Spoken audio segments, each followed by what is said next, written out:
Imagine a group of 9 young and experienced hikers setting off into the snowy wilderness of the Ural Mountains, full of excitement for the adventure that lay ahead.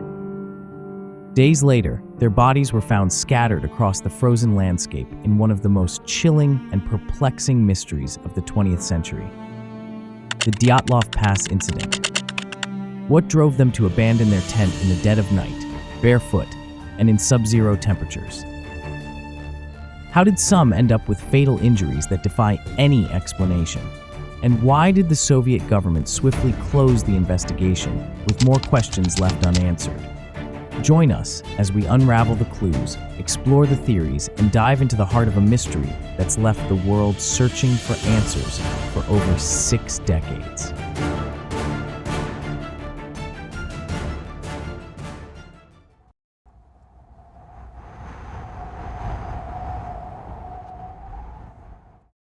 In January 1959, 9 skilled hikers from the Ural Polytechnic Institute in the Soviet Union embarked on a skiing expedition into the freezing and rugged wilderness of the Ural Mountains. Their leader, Igor Dyatlov, carefully planned a route to the peak of Ural Mountain, one of the most challenging destinations in the area. These young adventurers were no strangers to the wilderness. Each of them was well prepared and experienced in harsh conditions. On January 23, 1959, the team left Sverdlovsk, now known as Yekaterinburg, and began their journey by train, then bus, and eventually by skis, heading toward the remote Ural Mountain. Their route would take them through dense forests, icy rivers, and open tundra. The harsh Siberian cold was ever present, yet these young adventurers were motivated by the pursuit of thrill. On January 28th, one member of the group, Yuri Yudin, had to turn back due to existing health issues. As it turned out, this turn of events saved his life. The remaining 9 members continued with their journey after bidding their last goodbyes to Yuri. As they progressed, the weather began to worsen. Temperatures dropped well below freezing, and harsh winds swept across the mountainous terrain. Still, the group moved forward. In their journals and photographs, they documented their journey, the laughter, the freezing nights, and the anticipation of reaching Ural. By February 1st, the group had reached a remote part of the Ural Mountains known as Kholat Syakhl, meaning Mountain of the Dead in the language of the Mansi, an indigenous group in the area. It was here, on the mountain's eastern slope, that they set up what would be their final camp. For reasons unknown, the group decided to pitch their tent on the exposed slope rather than in the shelter of the nearby forest, a choice that has puzzled investigators for years. Yet, nothing in their journal entries suggests fear or urgency. Whatever happened that night caught them by complete surprise. When the group didn't return as scheduled, families and friends grew concerned. Weeks later, a search party finally reached the eastern slope of Kholat Syakhl on February 26th. What they found was chilling and disturbing.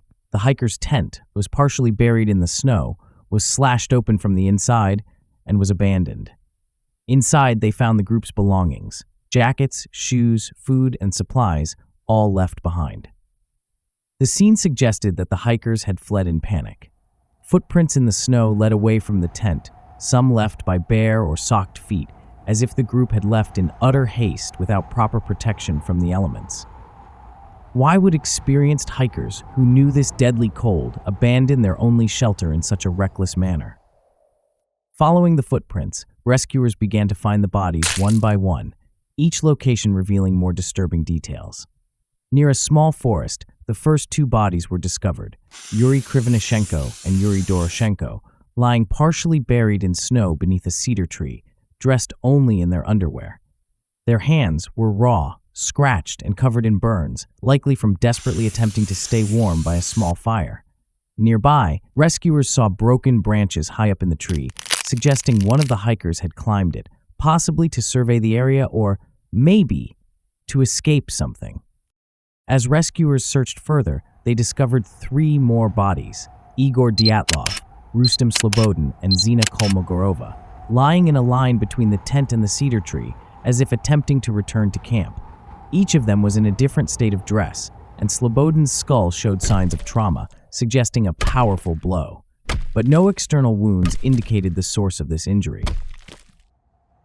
It would take until early May, when the snow began to melt, for rescuers to locate the last 4 hikers: Lyudmila Dubanina, Alexander Kolovatov, Nikolai Chibo-Brignol, and Semyon Zolotaryov.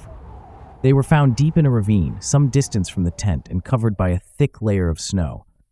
They had tried to survive by building a snow den, but unfortunately, it proved in vain. The discovery of these bodies further added to the mystery. Dubanina and Chibo had suffered massive internal injuries. Chibo's skull was crushed, while Dubanina and Zolotaryov had severe chest fractures.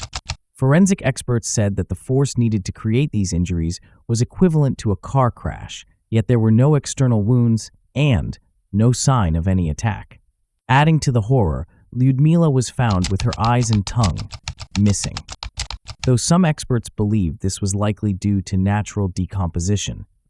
But the lack of clear explanations only deepened the mystery. Autopsies revealed that 6 of the hikers had died of hypothermia, while the remaining 3 had died of their traumatic injuries. But there was one more unusual detail. Traces of radiation were found on some of the hikers' clothing. This finding led investigators to question whether the group might have encountered some kind of radioactive material. Word of the strange radiation levels and violent injuries combined with secrecy maintained by the Soviet government fueled public speculation. The Soviet authorities closed the case in May 1959, attributing the deaths to a vague, unknown compelling force, leaving many questions unanswered. Over time, a range of theories emerged, each trying to explain the unusual and often disturbing evidence left behind. We will now go through some of the widely discussed and circulated theories, and the theory I believe holds the answers to this mystery.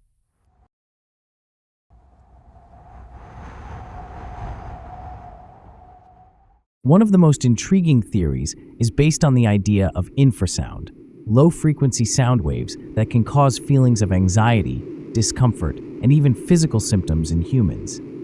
Under certain wind conditions, the shape of Kholat-Syakhl might have created infrasound waves powerful enough to cause panic among the hikers. According to this theory, these sound waves might have triggered intense fear and disorientation, causing the hikers to flee their tent in a desperate attempt to escape the perceived threat. Once they had run from the source, hypothermia set in before they could return. But infrasound remains a hypothesis without concrete evidence, and it has left many unconvinced.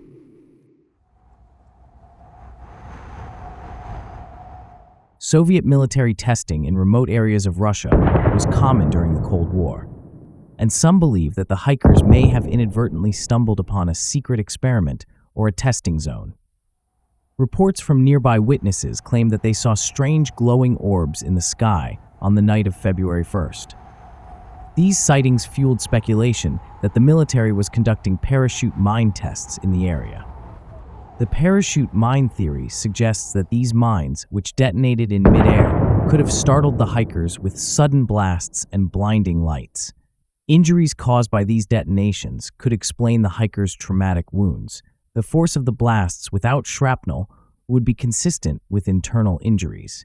Yet, no evidence of military presence or explosive devices was found near the site. And despite reports of glowing orbs, Soviet officials denied any military activity in the area.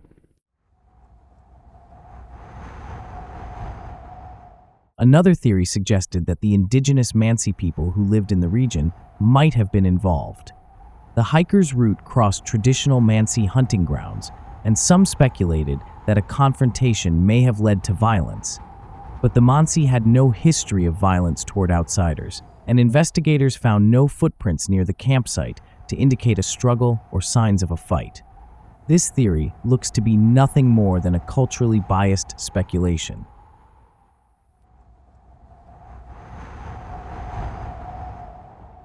Hypothermia itself offers a partial explanation for the hikers' strange behavior. In extreme cold, those experiencing late-stage hypothermia sometimes suffer from paradoxical undressing, a phenomenon where victims feel a burning sensation and begins to shed layers of clothing despite the freezing temperature. Paradoxical undressing could explain why some of the hikers were found with little clothing, but it fails to account for the severe injuries sustained by some members of the group. Hypothermia alone cannot explain crushed skulls and broken ribs.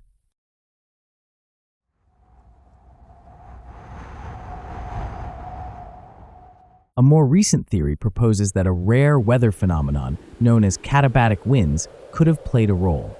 Katabatic winds are fast, powerful bursts of air that sweep down mountainsides, capable of reaching speeds high enough to knock a person off their feet. In these conditions, the hikers might have felt compelled to flee their tent, fearing it would be torn apart. This theory could explain why the hikers left in a rush, but again, it doesn't account for the traumatic injuries.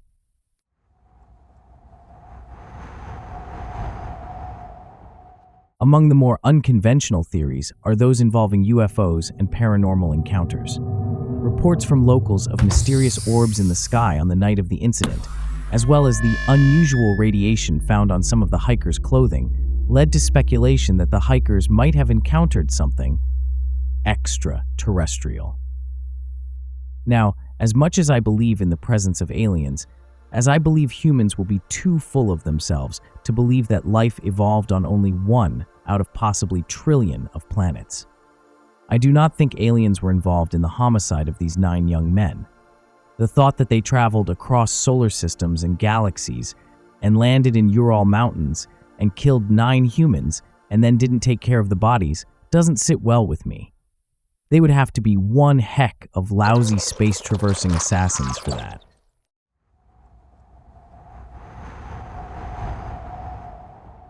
This is a simple but plausible one, an avalanche. Some investigators believe that a snow slab or a small avalanche might have struck the tent, causing the hikers to panic and flee in the middle of the night. If they thought the tent was about to be buried, it might explain why they cut their way out so quickly and left behind essential gear. However, there was no evidence of an avalanche near the tent when rescuers arrived. The slope's angle was considered relatively shallow, making an avalanche unlikely. In 2021, researchers from Switzerland proposed an updated version of the avalanche theory that became the most widely accepted explanation yet. Led by scientists from the Snow and Avalanche Simulation Laboratory, the team used advanced modeling to demonstrate how a slab avalanche could have realistically occurred on the mountain slope where the hikers set up camp. The team believed that a sudden shift of dense snow on the shallow slope could have struck the tent, creating a terrifying scenario where the hikers thought their shelter was about to be buried. This small avalanche might have caused internal injuries, while the disorientation and extreme cold led to their tragic fates.